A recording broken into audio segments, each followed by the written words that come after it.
안녕하세요. 저는 70살 박영수입니다. 평생 성실하게 살아온 평범한 아버지였어요. 그런데 지금 저는 월세 35만 원짜리 고시원에서 살고 있습니다. 방 크기가 2평도 안 되는 좁은 공간에서 숨이 막힐 것 같은 나날을 보내고 있어요. 심지어 폐쇄 공포증까지 생겼습니다. 5년 전만 해도 저는 괜찮은 전세집에서 아내와 함께 노후를 준비하고 있었거든요. 퇴직금도 있고 연금도 나오고 전세 보증금 2억도 있었죠. 자식들한테도 돈 걱정은 하지 마라. 아버지가 다 해결해 줄게라고 당당하게 말했었어요. 그런데 지금은 어떻습니까? 국민연금 월 45만 원으로 고시원 월세 35만 원 내고 남은 10만 원으로 한 달을 버텨야 해요. 그 당시만 해도 저는 자식들을 위해서라면 뭐든지 할 수 있다고 생각했어요. 좋은 아버지가 되고 싶었거든요. 하지만 3년이 지난 지금 두 아들은 연락도 잘 안 받고 명절에도 얼굴 보기 힘들어졌습니다. 어쩌다가 이렇게 된 건지 지금부터 모든 이야기를 들려드릴게요. 2019년이었을 거예요. 그때만 해도 모든 게 순탄했죠. 저는 중소기업에서 35년간 격리부장으로 일했어요. 성실하게 일해서 주변 사람들한테 인정도 받고 퇴직금도 8천만 원 받았거든요. 아내는 건강했고 큰아들은 대기업에 취직해서 결혼 준비 중이었고 둘째는 대학원에서 공부하고 있었습니다. 그날도 평범한 저녁이었어요. 아내가 저녁상을 차려놓고 기다리고 있었죠. 여보, 오늘 큰아들이 전화했어요. 아내의 목소리에는 기쁨이 섞여 있었습니다. 결혼식 날짜 잡았다고 하네요. 11월 셋째 주 토요일로요. 저는 수저를 들면서 웃었어요. 그래? 우리 아들 장가 가는구나. 예식장은 어디로 정했대? 강남에 있는 호텔이래요. 그런데 아내가 잠깐 말을 멈췄어요. 뭔가 말하기 어려운 게 있는 것 같았죠. 뭔데? 말해봐. 예식 비용이 좀 많이 나온다고 하네요. 신부 측에서도 부담스러워한다고. 아내의 표정이 조금 어두워졌어요. 저는 별거 아니라는 듯이 말했습니다. 얼마나 나오는데? 우리 아들 결혼식인데 돈 걱정할 거 없어. 한 5천만 원 정도 필요하다고 해요. 예식장, 스드메, 신혼집 준비까지 하면 5천만 원. 퇴직금의 절반 이상이었지만 크게 부담스럽지는 않았어요. 전세 보증금도 있고 제가 모아둔 적금도 있었거든요. 그 정도면 할만하지. 우리 아들 평생 한 번 하는 결혼인데. 아내가 안도의 표정을 지었어요. 정말 다행이에요. 아들이 얼마나 걱정했는지 몰라요. 그날 밤 저는 큰아들에게 전화를 걸었습니다. 영민아, 결혼 준비 잘하고 있지? 돈 걱정은 하지 마. 아버지가 다 준비해 줄 테니까. 전화기 너머로 아들의 기쁜 목소리가 들렸어요. 아버지 정말 감사해요. 걱정 많았는데. 아버지 덕분에 마음 놓고 준비할 수 있을 것 같아요. 그때 저는 정말 뿌듯했어요. 자식을 위해 뭔가 해줄 수 있다는 게 이렇게 기분 좋은 일인지 몰랐거든요. 하지만 5천만 원은 시작에 불과했습니다. 결혼 준비를 하다 보니 이것저것 추가로 필요한 게 생겼어요. 신혼집 전세 보증금도 올려야 했고 가전제품도 새로 사야 했죠. 신부 측 예단 비용도 만만치 않았어요. 결국 큰아들 결혼 때까지 들어간 돈이 8천만 원이 넘었습니다. 퇴직금을 다 쓴 거죠. 하지만 그때도 별로 걱정하지 않았어요. 전세 보증금 2억이 있으니까 당분간은 괜찮다고 생각했거든요. 큰아들 결혼식이 끝나고 한 달쯤 지났을 때였어요. 둘째 아들 영호가 집에 왔습니다. 대학원 졸업을 앞두고 있던 시기였죠. 아버지, 상의 드릴 게 있어요. 영호의 표정이 평소와 달랐어요. 뭔가 진지한 이야기를 하려는 것 같았죠. 무슨 일이야? 창업을 해보려고 해요. 창업. 요즘 젊은이들이 많이 하는 일이긴 했지만 저는 솔직히 탐탁지 않았어요. 안정적인 직장에 들어가는 게 낫지 않을까 생각했거든요. 창업이라니. 무슨 일을 하려고? IT 관련 사업이에요. 앱 개발하는 거예요. 요즘 정말 전망이 좋거든요. 영호가 눈을 반짝이며 말했어요. 젊은이다운 패기가 느껴졌지만 동시에 걱정도 됐죠. 그런 일은 돈이 많이 들어가지 않나? 너한테 그런 자금이 있어? 그게 초기 자금이 좀 필요해요. 한 3천만 원 정도면 시작할 수 있을 것 같은데. 3천만 원. 이미 큰아들한테 8천만 원을 써버린 상황에서 또 3천만 원이라니. 솔직히 부담스러웠어요. 하지만 둘째 아들의 간절한 눈빛을 보니까 거절하기가 어려웠죠. 영호야, 아버지가 생각할 시간을 좀 달라. 네, 아버지. 급하게 결정하실 필요 없어요. 충분히 생각해 보세요. 그날 밤 저는 아내와 오랫동안 이야기를 나눴어요. 여보, 어떻게 생각해? 글쎄요. 영호도 이제 성인이고 자기 길을 찾아야 할 나이잖아요. 하지만 사업이라는 게 워낙 위험하지 않아? 아내가 한숨을 쉬었어요. 그렇긴 하지만 우리가 도와주지 않으면 아이가 어떻게 해요? 대출 받아서 하라고 할 수도 없고. 결국 저희는 둘째 아들의 창업을 지원해 주기로 했습니다. 전세 보증금에서 3천만 원을 빼서 아들에게 줬어요. 아버지, 정말 감사해요. 열심히 해서 꼭 성공할게요. 영호가 고개를 깊숙이 숙이며 말했어요. 그 모습을 보니까 가슴이 뭉클했죠. 우리 아이들이 이렇게 성장했구나 싶었어요. 하지만 둘째 아들의 창업은 생각만큼 쉽지 않았습니다. 6개월이 지나도 별다른 성과가 없었어요. 오히려 추가 자금이 더 필요하다고 하더라고요. 아버지, 죄송해요. 조금만 더 도와주세요. 이번에 정말 큰 계약이 들어올 것 같아요. 또 2천만 원. 이제 전세 보증금이 1억 5천만 원밖에 남지 않았어요. 걱정이 되기 시작했죠. 하지만 이미 3천만 원을 투자한 상황에서 포기할 수도 없었어요. 그러던 어느 날이었습니다. 아내의 대학 동창인 김 여사가 집에 놀러 왔어요. 오랜만에 만나서 이런저런 이야기를 나누고 있었는데 갑자기 투자 이야기를 꺼내더라고요. 박사모, 요즘 좋은 투자처 하나 알게 됐는데 관심 있어? 김 여사의 눈이 반짝였어요. 뭔가 확신에 찬 표정이었죠. 무슨 투자요? 아내가 궁금하다는 듯이 물어봤어요. 부동산 개발 사업 투자야. 내 친구 남편이 건설회사 대표인데 정말 확실한 사업이래. 1년만 투자하면 원금의 30%는 확실히 벌 수 있다고 하더라고. 30%. 연이율 30%라니 정말 매력적인 수익률이었어요. 그때만 해도 은행 이자율이 2에서 3% 정도였거든요. 정말요? 그런 좋은 투자가 있어요? 저도 모르게 관심을 보였어요. 그럼. 하지만 아무나 받아주는 게 아니야. 내가 추천해줘야 들어갈 수 있어. 어때? 한번 만나볼래? 김 여사가 제안했어요. 솔직히 마음이 흔들렸어요.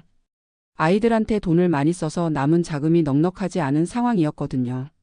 만약 투자가 성공한다면 잃어버린 돈을 다시 만회할 수 있을 것 같았어요. 여보, 어떻게 생각해? 저는 아내에게 물어봤어요. 글쎄요.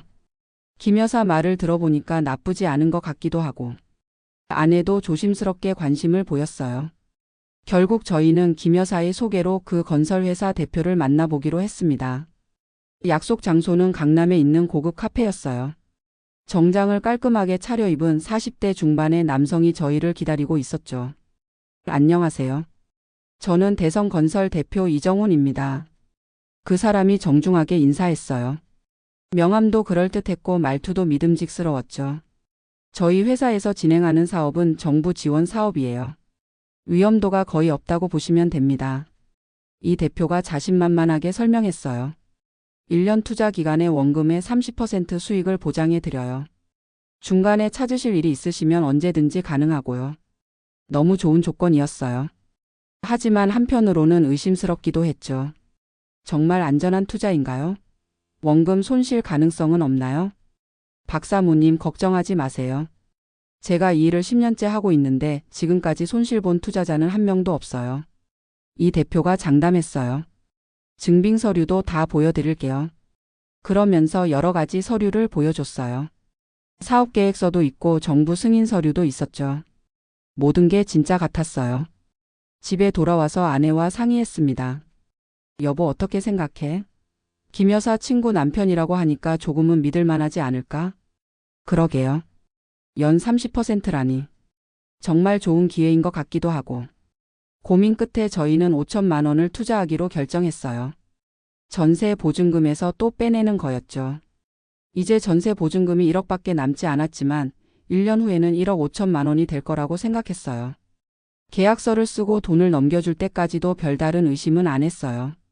이 대표가 친절하게 설명해줬고 모든 절차가 정상적으로 보였거든요. 1년 후에 뵙겠습니다. 좋은 소식 들려드릴게요. 이 대표가 웃으며 말했어요. 처음 몇 달간은 정말 좋았어요. 매달 이자가 정확히 들어왔거든요. 월 125만 원씩 약속한 대로 계좌에 입금됐어요. 여보, 정말 신기해. 이런 투자가 있는 줄 몰랐네. 아내도 신나했어요. 김 여사한테도 감사 인사를 했죠. 언니 덕분에 정말 좋은 투자 하게 됐어요. 고마워요. 그럼 내가 좋은 건 가만히 안 둬. 더 투자할 생각 없어? 더 투자. 솔직히 마음이 흔들렸어요. 이미 몇 달간 이자를 받아보니까 정말 안전한 투자 같았거든요. 게다가 둘째 아들 사업이 잘 안 되고 있어서 추가 자금이 필요한 상황이었어요. 얼마까지 더 투자할 수 있을까요? 저는 김 여사에게 물어봤어요. 글쎄, 한 5천만 원 정도 더? 아니면 1억까지도 가능할 것 같은데. 김 여사가 말했어요. 1억. 전세 보증금 전부였어요. 하지만 그때는 욕심이 생겼어요. 1억을 투자하면 1년 후에 1억 3천만 원이 되는 거잖아요. 그러면 아이들한테 써버린 돈을 완전히 만회할 수 있을 것 같았어요. 결국 저는 전세 보증금 1억을 모두 투자해 버렸습니다. 아내도 처음에는 걱정했지만 이미 몇 달간 이자를 받아본 후라서 결국 동의했어요. 이번이 마지막이야. 이 정도면 충분해. 저는 스스로에게 다짐했어요. 하지만 그 다짐이 무너지는 데는 오래 걸리지 않았습니다. 투자한 지 6개월쯤 지났을 때 갑자기 이자가 들어오지 않았어요. 처음에는 단순한 실수인 줄 알았죠. 이 대표에게 전화를 걸어봤어요. 여보세요? 이 대표님, 저 박영수인데요. 아, 박 사장님. 안녕하세요. 목소리는 평소와 같았어요. 이번 달 이자가 아직 안 들어왔는데요. 아, 그거요? 죄송해요. 은행 시스템 점검 때문에 며칠 늦어질 것 같아요. 곧 들어갈 거예요. 그럴듯한 설명이었어요. 저는 별 의심 없이 기다렸죠. 하지만 일주일이 지나도 2주일이 지나도 이자는 들어오지 않았어요. 다시 전화를 걸어봤지만 이번에는 받지 않았어요. 문자를 보내도 답이 없었죠. 그제서야 뭔가 잘못됐다는 느낌이 들었어요. 김 여사에게 연락해봤어요. 언니, 혹시 이 대표님이랑 연락돼? 왜? 무슨 일 있어? 김 여사도 며칠째 연락이 안 된다고 하더라고요. 그때부터 정말 불안해지기 시작했어요. 혹시 사기를 당한 건 아닐까 하는 생각이 들었거든요. 결국 직접 대성건설 사무실로 찾아갔습니다. 하지만 그곳에는 아무도 없었어요. 건물관리사무소에 물어보니까 한 달 전에 이사 갔다고 하더라고요. 새 주소도 남기지 않고 말이에요. 그 순간 머리가 하얘졌어요. 설마 정말 사기인가? 1억 5천만 원을 모두 날린 건가? 다리에 힘이 빠져서 그 자리에 주저앉을 뻔했어요. 집에 돌아와서 아내에게 상황을 말했어요. 아내는 말을 못하고 한참을 멍하니 있더니 갑자기 울기 시작했어요. 여보, 어떻게 이런 일이? 우리 집은 어떻게 해요? 그렇죠. 전세 보증금을 모두 투자해 버렸으니까 집을 유지할 수가 없었어요. 집주인에게는 어떻게 설명해야 할지 막막했어요. 다음 날부터 경찰서에 신고하고 변호사도 만나보고 할 수 있는 모든 노력을 다했어요. 하지만 이미 돈은 모두 사라진 후였죠. 이 대표는 흔적도 없이 사라져 버렸어요. 결국 3개월 후에 집에서 나와야 했습니다. 갈 곳이 없어서 임시로 고시원을 구했어요. 잠깐만 몇 달만 있다가 다른 곳을 구하자. 그렇게 생각했었죠. 하지만 3년이 지난 지금도 저는 여전히 고시원에 살고 있습니다. 월세 35만 원짜리 작은 방에서 말이에요. 방 크기는 2평도 안 돼요. 침대 하나 놓으면 돌아다닐 공간이 거의 없어요. 창문도 작고 환기도 잘 안 돼서 숨이 막힐 것 같아요. 처음에는 괜찮다고 생각했는데 시간이 지날수록 견디기 힘들어졌어요. 특히 밤에 잠들려고 누우면 갑자기 숨이 막히는 느낌이 들어요. 가슴이 답답하고 식은땀이 나고 심장이 빨리 뛰어요. 병원에 가보니까 폐쇄공포증 초기 증상이라고 하더라고요. 좁은 공간에 오래 있다 보니까 생긴 거래요. 나이 드시면서 이런 증상이 나타나는 경우가 있어요. 스트레스도 원인 중 하나고요. 의사 선생님이 설명해 줬어요. 약을 처방받아서 먹고 있지만 근본적인 해결책은 아니죠. 이 좁은 공간을 벗어나는 게 가장 좋은 치료법이라고 하는데 현실적으로 불가능해요. 국민연금 45만 원으로는 더 좋은 곳으로 이사 갈 수도 없거든요. 가장 힘든 건 아이들과의 관계예요. 큰아들 영민이는 제가 고시원에 산다는 걸 알고 나서 연락을 거의 안 해요. 처음에는 집으로 모시겠다고 했지만 며느리 눈치가 보인다며 흐지부지 됐어요. 아버지 죄송해요. 집이 좀 좁아서. 조금만 기다려주세요. 둘째 영호는 아예 연락이 끊겼어요. 창업 실패하고 나서 서울을 떠났다고 하는데 어디에 있는지도 몰라요. 가끔 문자는 보내지만 만나자고 하면 핑계를 대며 피해요. 아버지 요즘 너무 바빠서. 다음에 꼭 뵐게요. 아마 자기들도 미안한 마음이 클 거예요. 아버지 돈으로 결혼하고 창업하고 했는데 정작 아버지가 어려워지니까 도와줄 능력이 없으니까요. 그런데 그 마음이 오히려 저희를 더 멀어지게 만드는 것 같아요. 명절 때가 가장 외로워요. 예전에는 큰아들 집에서 온 가족이 모여서 차례도 지내고 맛있는 음식도 나눠 먹었는데 이제는 혼자 고시원에서 컵라면으로 명절을 보내요. 그러고 나면 가슴이 터질 것 같이 아파요. 고시원 복도에서 다른 분들과 마주칠 때도 시선을 피하게 돼요. 대부분 저보다 훨씬 젊은 분들이거든요. 대학생이나 사회초년생들이 주로 사는 곳인데 70살 할아버지가 여기서 산다는 게 창피해요. 어떤 날은 정말 숨이 막혀서 밖으로 나가요. 근처 공원에 가서 벤치에 앉아 있다가 들어와요. 그럴 때마다 생각해요. 내가 뭘 잘못했을까? 자식들을 사랑한 게 잘못인가? 돌이켜보면 제가 너무 성급했던 것 같아요. 큰아들 결혼할 때도 둘째 창업 자금 줄 때도 투자할 때도 모두 충분히 생각하지 않았어요. 자식들이 원한다면 무조건 해줘야 한다고 생각했거든요. 그게 좋은 아버지라고 믿었어요. 특히 그 투자는 정말 어리석었어요. 연 30%라는 말에 혹해서 상식적으로 판단하지 못했죠. 세상에 그런 안전하고 확실한 고수익 투자가 어디 있겠어요. 욕심이 판단력을 흐려놓았던 거예요. 김 여사도 저와 비슷한 피해를 당했어요. 나중에 알고 보니까 김 여사 친구 남편이라는 사람도 사기꾼 조직의 일원이었더라고요. 김 여사는 저보다 더 많은 돈을 잃었는데 지금은 딸 집에서 살고 있어요. 그나마 의지할 곳이 있어서 다행이죠. 가끔은 이런 생각도 해요. 만약 아내가 살아 있었다면 어땠을까?